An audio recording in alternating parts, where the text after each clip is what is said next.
White's faithful, gather round because what I'm about to tell you will have you jumping off your seats.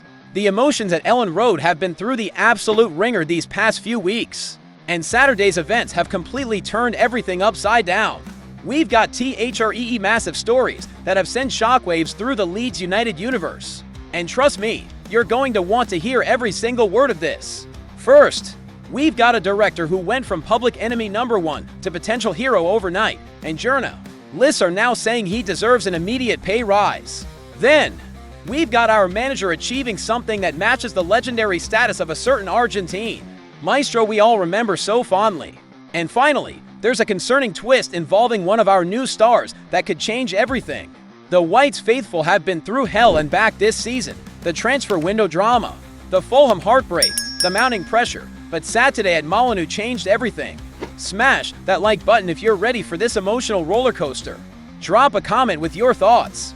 And don't forget to subscribe because Leeds United news like this doesn't come around often. But here's the thing that'll blow your mind.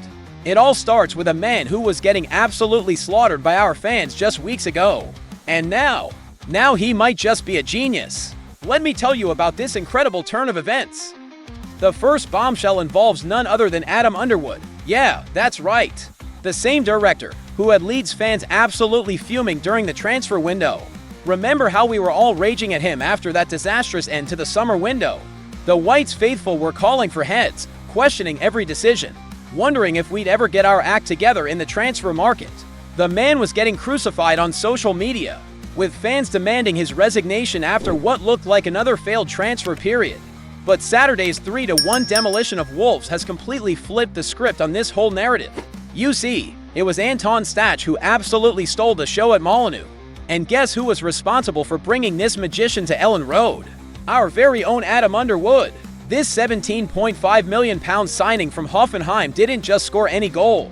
He became the first Premier League player since our beloved Calvin Phillips to score his debut Premier League goal from a free kick. But here's what really got everyone talking.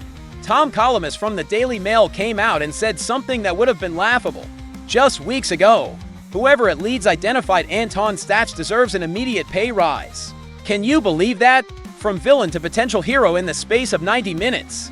Stach was absolutely magnificent to 72% pass accuracy, 6 defensive duels won, and that screamer of a goal from just 0.08 expected goals.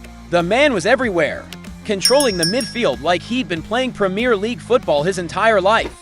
His vision, his work rate, his ability to find space. Everything about his performance screamed world class. The way he struck that free kick was pure poetry in motion, and you could see the belief flooding back into every Leeds player on that pitch. This is the kind of signing that can transform a season, and if Underwood has truly found us a gem, then maybe, just maybe, all that summer criticism was premature. It's incredible how one performance can change everything.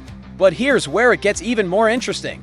And this leads perfectly into our next revelation that has Elland Road buzzing with excitement. Daniel Farke has just achieved something that puts him in the same bracket as the legendary Marcelo Bielsa, and the Whites faithful are going absolutely mental about it. This isn't just about one win, this is about legacy. About matching the standards set by the man who brought us back to the promised land. After that crushing defeat to Fulham, after all the transfer window frustrations, after fans were questioning whether Farke could handle the Premier League pressure, he's gone and matched Bielsa's start point for point. 7 points from 5 games. That's exactly what Bielsa's magical 2020-21 side achieved in their opening fixtures. Can you believe it? The same Bielsa team that finished 9th in their first season back in the top flight. The team that played the most beautiful football we'd seen at Elland Road in decades. Now, don't get me wrong, Farke's style couldn't be more different from Bielsa's high-octane, man-marking madness, where Bielsa had us playing like maniacs, pressing everything that moved. Farke's approach is more measured, more tactical, more calculated. But results don't lie, and right now, we're tracking exactly where we need to be. Dominic Calvert-Lewin got his first Leeds goal, joining Noah Okafor and Anton Stach in a triple debut goal celebration. That had Molineux stunned into silence. The parallels are incredible. Bielsa started with that famous 4-3 win against Liverpool, while Farke opened with a solid 1-0 against Everton.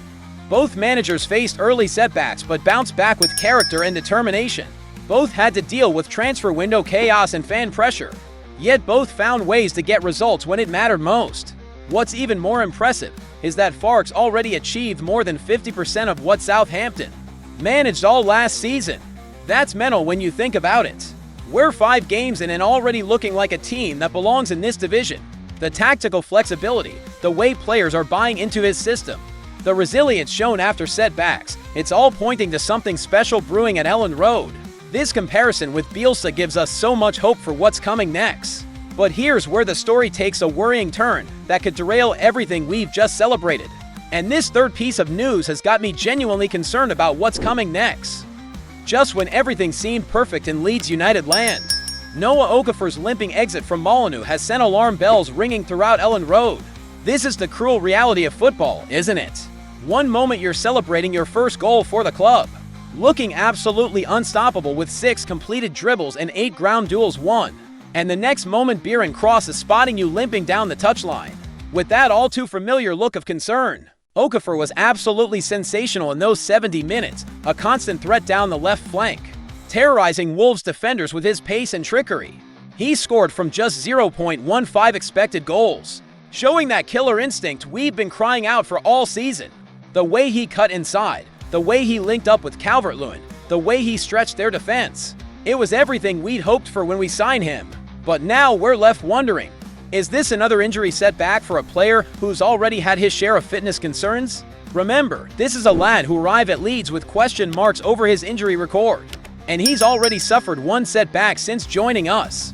The sight of him limping, the concern looks from the medical staff. The way Farke immediately gestured to the bench, it all screams trouble. The timing couldn't be worse. We've got Jack Harrison as the next option, but let's be honest. White's faithful, we need Okafor fit and firing if we're going to maintain this momentum that Farke has built.